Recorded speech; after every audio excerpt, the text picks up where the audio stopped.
Welcome to Mega Man and Chill, where I talk about whatever random topic while you can enjoy equally random footage of a Mega Man game playing in the background. I'm surprised at how a chunk of folks actually wanted this little sub-series of videos to come back. I don't know if y'all just like to hear me babble about stuff not important or what, but there's been a demand for a return and I haven't been ignoring it, I just didn't know what I even wanted to talk about. Mega Man and Chill is the type of video that I just make when I'm in the mood. I've got something to ramble about today though, but you know what? Let me try something different first. How are you all doing tonight? Or today, or whenever you're seeing this? This is a chill video, so just unwind and leave a comment about whatever you want. Otherwise, just kick back and listen while you're doing something else or enjoy the random gameplay.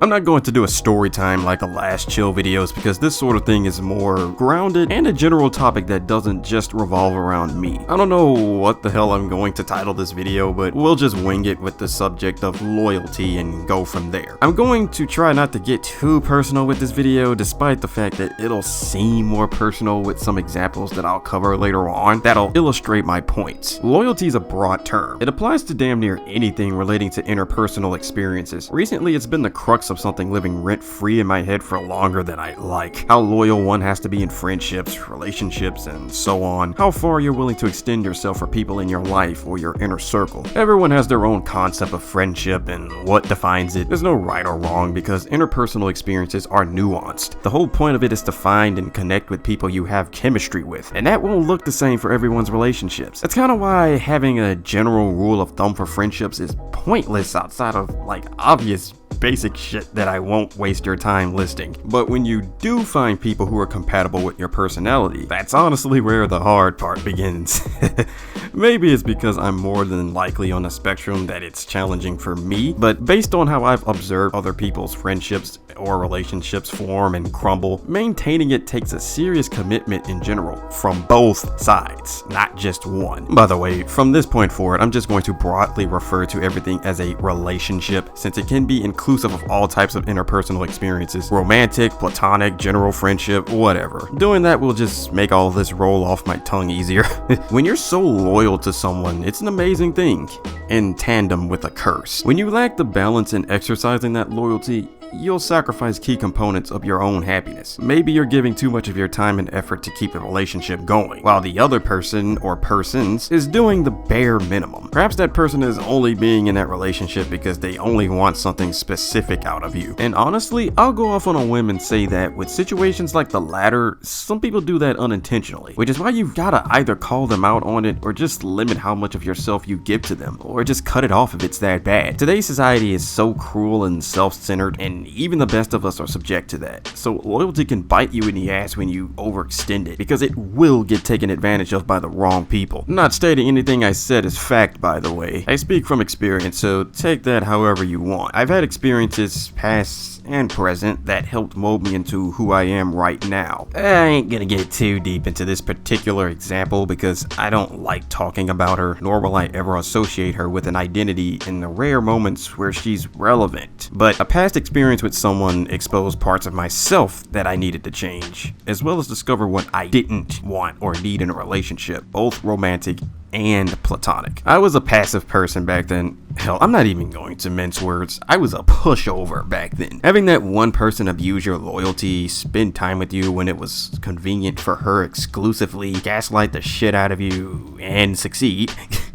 Yeah, it's amazing how one person could do that. And she got away with it because I was the one who lacked the spine to call her out on it. By the time I finally told her to fuck off, it was too late. But that's neither here nor there. This person is just a relic of the past I've long since moved on from, so we ain't gonna get into all of that. But I know I'm not alone. Plenty of people have experienced someone like that. An abuser of trust and loyalty. I'm certain at least someone in the comments will prove that with their own experience. Cruelty of that magnitude isn't the only facet of this, though. It can be on a smaller scale. Expounding on something I said earlier, people can also just only use you because you have something that they either want from you, or or you're just good at something and they take advantage of that. My father, for an example, is a retired electrician and just overall good at fixing things. So you can imagine how my relatives only interact with him just because he's a handyman. It hurt me to see him break his back for my aunts and cousins and always being there to support them, yet they didn't even have the decency to be there for him when it counted. My father never asked anyone for anything. Maybe that's where I get it from. But man, they could at least call him to see how he's doing, but they don't.